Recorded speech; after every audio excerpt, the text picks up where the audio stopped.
ушул биздин спорттун сүйөрмандарына, көрөрмандарына канча кыска аралыкта ушул денебизди көркөмдүү коос кылып чыгарсак болот? Рахмат чоң. Албетте болот, кыска аралыкта чыгарса болот. Бул жерде көп нерсе, мисалы, ар бир ошо келип аткан аракет жасайм деп аткан клиенттерибиз айтмакчыбыз. Мисалы, көп жардам машыгуучулар. Машыгуучуларга айталы. Машыгуучуларга көп жардам бердик. Кыска аралыкта деле болот. Бирок өзүбүз койгон тартиптер бар. Ошолорго көнүш керек. Ошол кыска аралыкта кандай ийгиликке бат жетем деген болсо, мынакей дагы эле ушул залда көп ийгиликтер жаралып атат.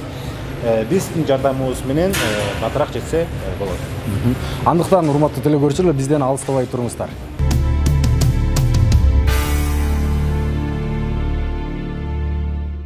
Эмнеден баштайбыз бүгүн? Негизи биз жумушубузга келгенде биринчи өзүбүз баягы жеңил өзүбүз алып жүрүү болуп, кардио деп айтылат, мисалы орусча айтканда кардио. Ушу бир аз жеңилирээк чуркап алабыз, өзүбүз денебизди жибитип, жеңилдик берип алабыз. Андан кийинки машыгуубуз бул жактан башталат. Булар окуучуларым болот. Бул окуучулардын мисалы колдун артына ар бир үйдө деле кылса болот. Мисалы бул жерден азыр кичине туран меселек жазып атат. Жакыныраак коесуң, акырын. Мынакей бул штанганы жакыныраак кармап алып, колдун арткы бөлүгүнө иштеп атат бул жерде. Мисалы арткы бөлүгү иштейт. Колдун арткы бөлүгү болуп эсептелинет. Бул жигит мисалы азыр 2 айдан жүзү болуп калды. 2 айдын жүзү жаңыдан күчтөнүп келатат. Кудай буйруса дагы бир жарым ай, 2 айдын ичинде көлгө даярданып калат. Өзгөрүүлөр барбы 2 айдын ичинде? Албетте, өзгөрүүлөр болду. Мисалы эң башкысы эле күчтөнүп калды. Жаңы келгенде баягы адам өзү слабый болот, аябай кыйынчылык болот. Өзүнүн салмагын көтөрүп жүрүү өтө кыйын болот. Биринчиден ошол эле жерде аракеттер жасап атат. Мисалы, ошо көнүгүүлөрдүн баардыгын кылыш өтө оор, кылдаттык менен жасаш керек. Кылдаттык менен жасап алса, өзүнө бир кырсык алып келиши мүмкүн. Мисалы, Кудайга шүгүр, азыр ошол оорчулуктардан баардыгынан өтүп алдык. Мына өзүңүз сезип атат? Колу башыңыз чыгып, мына көчөдө кенен басып калдыңыз. Бул жигит аты Атай. Кудай буйруса биз 2,5 ай болуп калды. 2,5 айдын жүзү. Мисалы, бул колго азыр жазып атат, колдун ички бөлүгүнө бицепс деп айтылат орусча. Мынакей абдан жакшы баягы мышцалар иштеп калды, өсүп калды буйруса. 2,5 ай болуп калды. Эми баягы кыргыз элинде баягы турмуш деген бар, жашоо деген бар, келип кетип, бирок калтырбаган аракет кылып атабыз. Мынакей 5 килограммдын таза салмак кошуп, азыр Кудай буйруса күчтөнүп, жакшы ийгиликке жетип калдык. 5 килограмм. Байкап атасыздар, 2,5 айдын убагында бул 5 килограмм салмак кошуш өтө чоң жетишкендик биздин спортто. Ал эми деги эле мышцаларды чыгарып, мындай ийгиликке жетиш андан көп убакытты талап кылынат.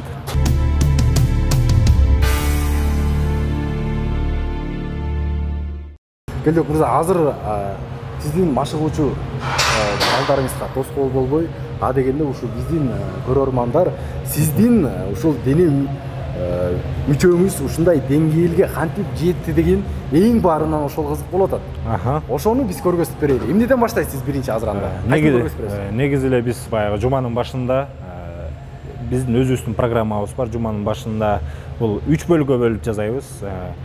Бул тук денебизди 3 бөлүп коебуз. Жумасына 3 жолу жасайбыз. Ар бир группа мышцаны бөлүп. Мисалы, биринчи күнү келгенде эле жуманын биринчи күнү биз өйдөңкү бөлүктөн, мисалы, төшкө, анан колдун арткы бөлүгүнө ушул жакка жасайбыз. Бир чоң основной группа мышц болуп эсептелинет. Андан кийинки бул кичинекей группа мышц болуп дополнительно кошуп коебуз. Ушуга биз бир күндө 2 саат убакытты талап кылабыз. Бүгүн эмнени көрсөтүп бересиз? Мисалы, ошо биринчи күнү деп атпайлыкпы, ошо төшкө жасаганды, туура техникаларын өзүнүн баягы ыкмалары менен кантип жасайт көргөзүп беребиз. Кошумча булчуңду да кошо кетсеңиз болобу? Албетте болот. Кеттик. Анда баштадык.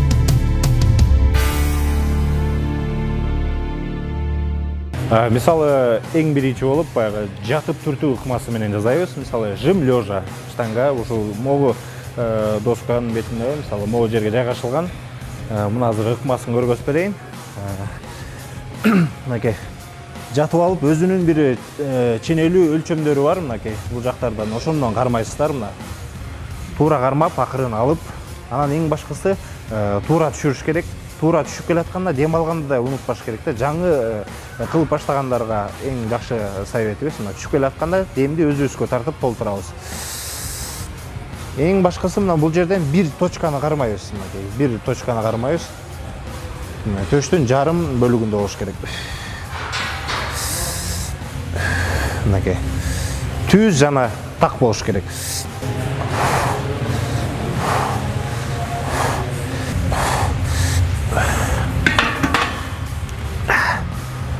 Бул болсо төштүн эң башкы бөлүгүнө ээлейт. Баягы ушул спортто золотая тройка деп коет.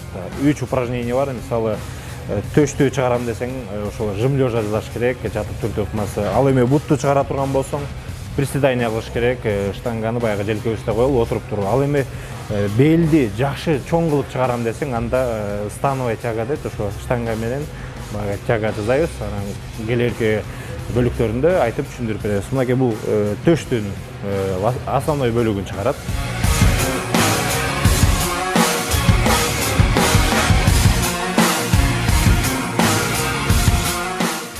10-дон 2 жолу кайталаш керек. Бул дененин баардыгын ысытып алыш керек. А то когда дагы бир аз кошуп, вестери кошуп жасап аткан убактарда кырсык алып келбесин, кээ бир мышцалар үзүлүп кетиши ыктымал. Ошон үчүн жакшылап денени ысытып жибитип алыш керек. Дагы кошумча 15 килограммдан 30 килограмм кошуп атабыз. Ошондо жалпы көлөмү канча болду? Жалпы көлөмү бул жерде азыр 90 килограмм болду. 90 килограмм сизде ушундай жоон билек жигитке кандай? Биз үчүн мындай айтканда жеңил эле разминка деп эле айтсак болот.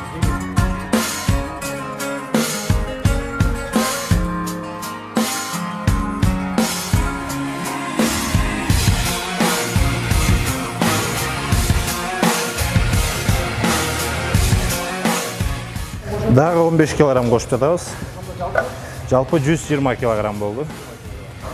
120 килограмм эми биз үчүн баягы оор салмактан башталды деп айтсак болот. Бул вестерден өйдөгөсдөй биз эми жакшы чувство менен жасай баштайбыз. Жатып көтөргөндө канча килограммдык рекордду койдуңуз сиз? Мен өзүмдүн 105 килограммдык салмакта Кыргызстандын ичинде 210 килограмм көтөрүп, абсолюттук рекорд койгон. 105 килограмм салмакта. Ошол рекордум дагы эле турат, буйруса. Эч ким аша элек. 2 жыл болду. 2 жылдан бери турат азыр.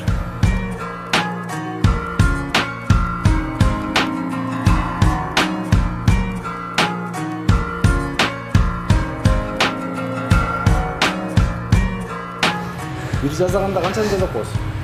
120 мененби?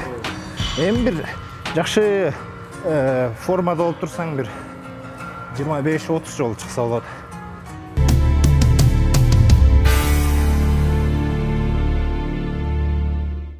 Келдиок мырза, айтсаңыз, бул булчуңуңуздун көлөмү канча? Менин башымда эле бар экен. Азыркы учурда мынакей 50 сантиметрге жетти. Бул дагы чек эмес, алдыда дагы чоң пландары бар. Ошол эле улуу Арнольд Шварценеггердин колунун өлчөмүнө жеткирели деген аракетибизди көрүп атабыз. Аныкы 57 сантиметр болгон, биздики азыр 50ге барды. Кудай буйруса келе жаткан 5 же 10 жылдын ичинде биз алып барабыз ошого чейин. Ошол 7 сантиметр өстүрүш үчүн 6-7 жыл кетеби? Албетте, жылына ушул спортто эң өкүнүчтүүсү өсүп калышы да мүмкүн 1 сантиметр. Өспөй да калышы мүмкүн. Ошол өспөй калган учурда дагы баягы кайгырып капа болбостон дагы эле аракетин кылып, ошол формасын поддержка кылып жүргөн бодибилдерлер да көп. Анда мисалы 1 сантиметрди өстүрүш үчүн 1 жыл убакыт алып келет. Өмүрүңүз өткөрбөйбү? Албетте, бул чек эмес, спортто баягы бийиктикке жетүү чек эмес да негизи эле. Биз аракетти кыла беребиз. Ар бир кылып аткан аракетибиз өзү кубаныч жана сүйүнүч менен аяктайт. Биз билебиз, ал кайсы убакытта келерин. Биз аракетибизди дагы эле жасай беребиз.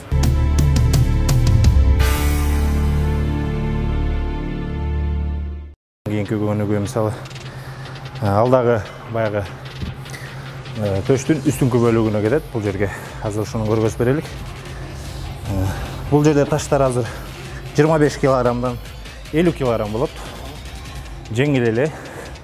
Бир чаккан бир мüşөк ундун салмагы десек болот. Жайдан эки жакка ажыратабыз дагы чогултуп коебуз.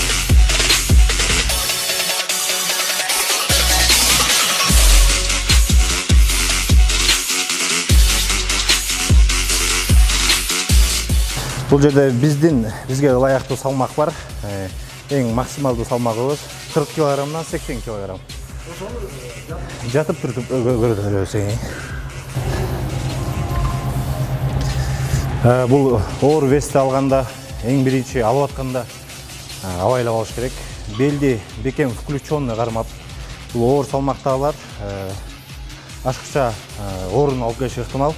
Ошон үчүн белди бекем кармап, анан бул жерге тизеге коюп атканыбыздын дагы себеби бар. Мисалы, бул жерде жатып түртүү ыкмасында башка адамга дополнительный жардам сурабастан өзүбүз жеңилдик менен көтөрүп чыгып кетүүбүз. Мисалы, азыр жатып аткан убакта муну башка бирөө алып берсе, эки адам керек болуп калат да. Ал эми өзүбүз кыла турган убакта, мисалы, мындай кылып эле жатып туруп эле тизе менен көтөрүп кетебиз.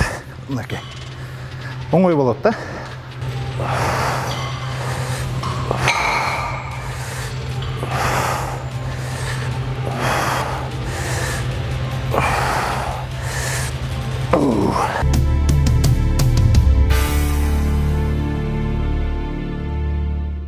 Мындай сиздин кооз булчуңуз бирөөгө жакса, бирөөгө жакпаса керек да. Албетте. Деги эле көп элдерге мындай бай көрүнүш таң каларлык деп айтылат. Ушундай көрүнүшү ыктымал. Кимдир бирөөлөр түшүнүп калды бул жаатында спорттун бул түрүн. Көчөдөн адамдардын байкап кароосу Кандай болот? Абдан таң каларлык болот көбүнө эле. Кээ бирлери бар жаман сөздөр менен дагы айткандар болот. Бирок биз ага көңүл бура бербейбиз. Башында баягы көңүл буруп, ошолор менен баягы ачуу сөздөр менен сүйлөшүп, ошонун калган учурлар болгон. Бирок азыркы учурда андай нерселерге жол бербейбиз. Күнүмдүк, күнүмүш адат деп айтабыз.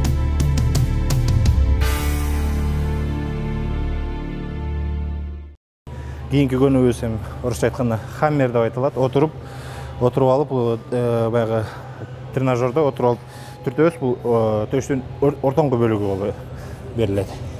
Бул жерде 20 килограммдык таштар менен баштайбыз.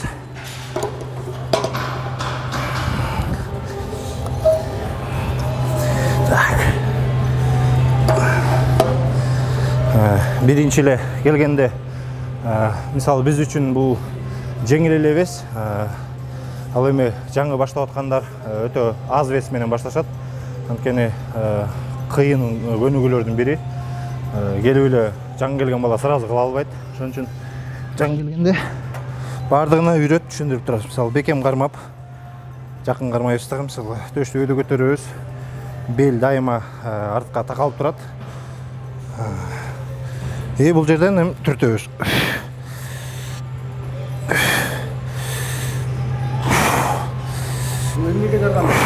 Бул төштүн ортоңку бөлүгүнө.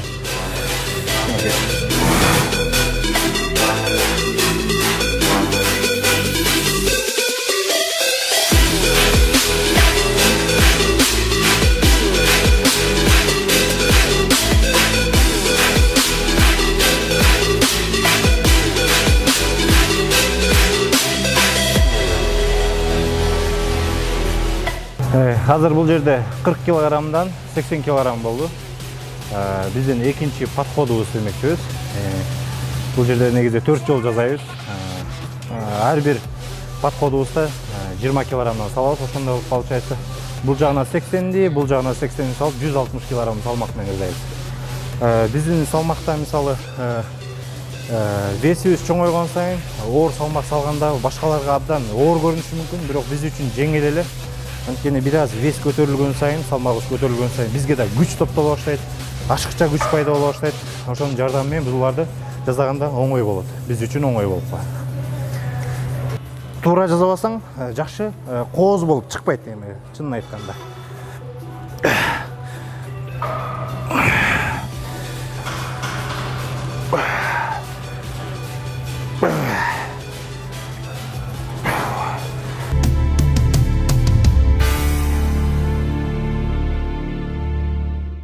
мындай денеңизге ушул денеңизди чыгарып мындай көчөдө кооз басып жүргөндө рахат аласызбы, жагабы ошондой?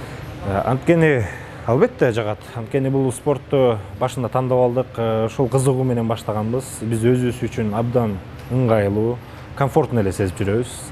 Биз үчүн жагат. Мындай элдер сизди карап атканда о деп мындай бир башкача көз карашта болгондо кандай сезимде болосуз? Мындай уялып, же болбосо тартынып, же болбосо мындай төштү кененирээк көтөрүп, өпкөнү көбүрөөк ачып басып каласызбы? Жок, тескерисинче бул убактарда негизи башында баягы бойдокчулукта деп айтайын, абдан өзүбүз үчүн бир башкача сезим болгон, өзүмдү ушунчалык кооз көрүп, башкалардын көзүнөн көрүп аткандай сезип, азыркы учурда жөнөкөй эле адамдардай сезебиз. Жөнөкөй эле 60 килограммдык жөнөкөй эле адам бараткандай эле сезем, жеңил адамдай эле сезем. Эми адамдардын көзүнө бул кооз көрүнөт, ошон үчүн таң калып карап атышат, ошон үчүн бир комментарий калтырышат. Мен үчүн ал билбейм, жаңылык деле эмес. Күнүмдүк жашоодо кылып аткан аракетибизди дагы эле кылып атабыз, кылып кете беребиз.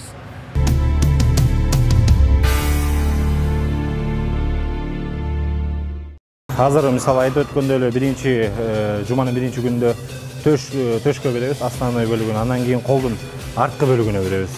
Трицеп деп айтылат орусча. Бул мисалы төшкө берип атканда жанагы эле жатып алуу штангасы, жанагы эле гантель менен жасап атканда колдун бир 40% иштеп калат, шишип калат. Ошого дополнительный баягы кошумча кылып бул көнүгүүлөр берип коебуз. Мисалы бул жерде баардык эле спорт залдарда бар могу тренажер өзү. Бул өзү колго бере турган тренажер, мисалы түз туруп алып, мындай жасайбыз мынакей. Жай. Эң башкысы чыканагыбыз кыймылдабаш керек.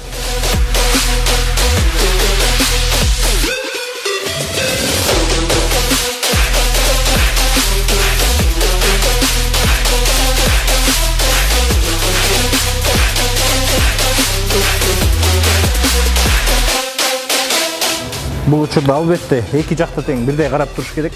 Эгер бир колуңду мунун баягы жөнөкөй тонкость бар, бир колуңду карап койгон болсоң, ушул жакта эле морально ушул жакта чоң болуп өсүп кетиши мүмкүн. Ошон үчүн эки жакты бирдей карап туруш керек. 5 бул жака жазсаң, 5 бул жагын карап туруш керек да. Бул көнүгүүнү 10дон 4 жолу жасаш керек. Максималдуу жана минималдуу бөлүгүндө да.